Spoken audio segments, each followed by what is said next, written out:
In this video, I'm going to be teaching you everything that you need to know about collections in the year 2022. Let's begin. So before we get into understanding collections, there's a common misconception that I see exists amongst a lot of people as it pertains to the difference between a charge-off and a collections account. So let's first break down the difference between the two.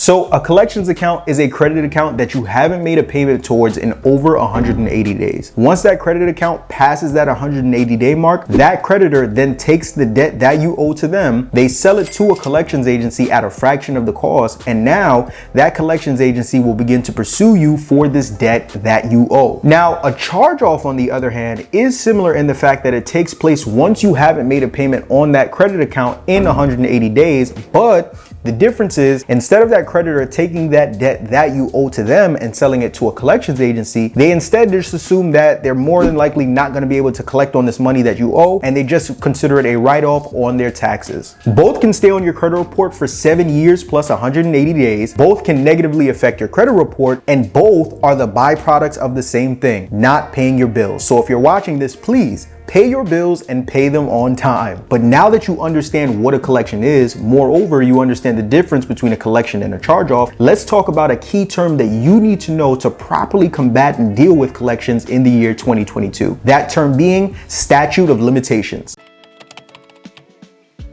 So when it comes to dealing with a collections account, a statute of limitations is the legal amount of time that a collections agency can pursue you for a debt that you owe. So if you're dealing with a collections account right now, or you've been dealing with one for the past couple of months, or even the past couple of years, it's extremely important for you to figure out what the statute of limitations is for that collections account, because for all you know, this collections agency that's been blowing your phone up, sending you letters, sending you emails, paging your grandma on her old beeper, right? They could be way past the legal time frame that they're allowed to pursue you for this debt, and you don't even know it. Now, statute of limitations actually vary from state to state, right? So what the statute of limitations may be for Kansas probably wouldn't be the same as what it would be for California, and it's extremely important for you to figure out what the statute of limitations are for your respective state. So I've left a link in the description below that's going to bring you guys to an article that gives you the set statute of limitations for collections agencies in all 50 states. Once again, the link for that will be in the description below. So now let's get a little bit deeper into understanding statute of limitations. So your statute of limitations begins when the last minimum payment was made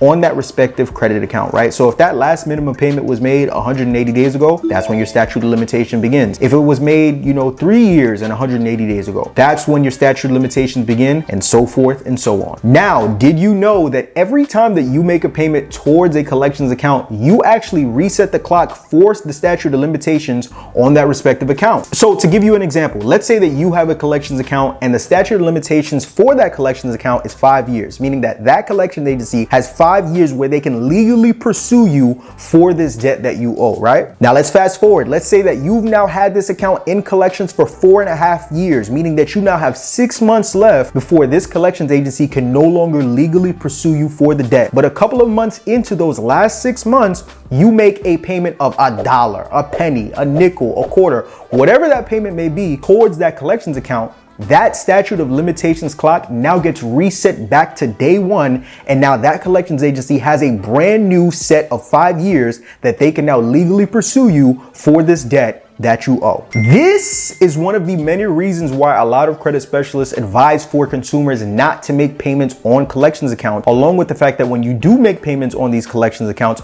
you're actually helping the collections agencies to validate that you owe this debt, thus giving them more leverage that we as consumers do not want to give them. So now, with us understanding all of this, how do we properly deal with collections accounts that are on our credit report? More importantly, how do we deal with these pesky collections agencies that are blowing our phone up, texting us, calling us, emailing us, sending our grandmother pages on her beeper, right? How do we deal with these things with this understanding moving forward? So my first piece of advice for anybody who's watching this video that wants to better equip themselves to properly deal with debt collectors is to familiarize yourself with the FDCPA, which is an acronym that stands for the Fair Debt Collection Practices Act. This is essentially your handbook that you need to learn, study, eat, sleep, and breathe as a consumer to familiarize yourself with the laws that are put in place to help protect you against a lot of unlawful practices that these debt collectors are using that you probably aren't even aware of. So for example, did you know that it is illegal for debt collectors to harass you at your place of work? It's illegal for them to harass you by way of text message, phone call, or email. It's illegal for them to contact you before 8 a.m. and after 9 p.m. It's illegal for them to threaten you with a lawsuit after your statute of limitations on that debt has passed. And those laws are literally just a tip of the iceberg, a sprinkle on the ice cream cone as it pertains to all the other different laws that are out there to protect you as a consumer that these debt collectors are violating on a day-to-day basis. But this is why it's extremely important for you to familiarize yourself with the FDCPA. So if you want to get started on your studies, there are a bunch of different places that you can find the FDCPA on. You can find it on the FTC website, the Consumer Financial Protection Bureau website. You can find the laws on the Cornell Law website as well. But if you want to kind of get a little bit of a head start, I left a link to one of the PDFs that I was able to find on the internet in the description of this video below. Check it out.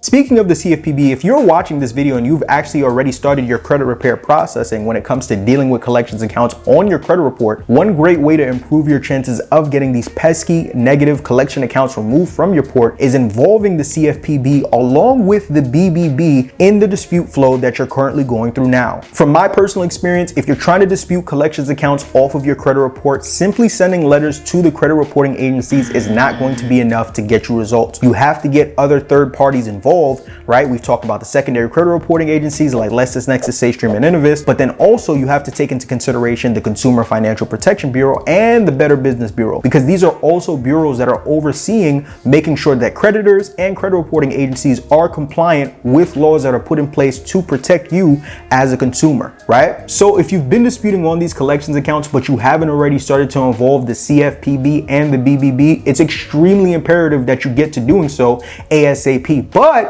if you want to and you're not necessarily sure how, and you want me to create a video where I provide a step-by-step breakdown on how to properly file a complaint with the CFPB and how to properly file a complaint with the BBB, let me know in the comment section below and I'll make it happen. But that's all for this video. Like and subscribe for more. Peace.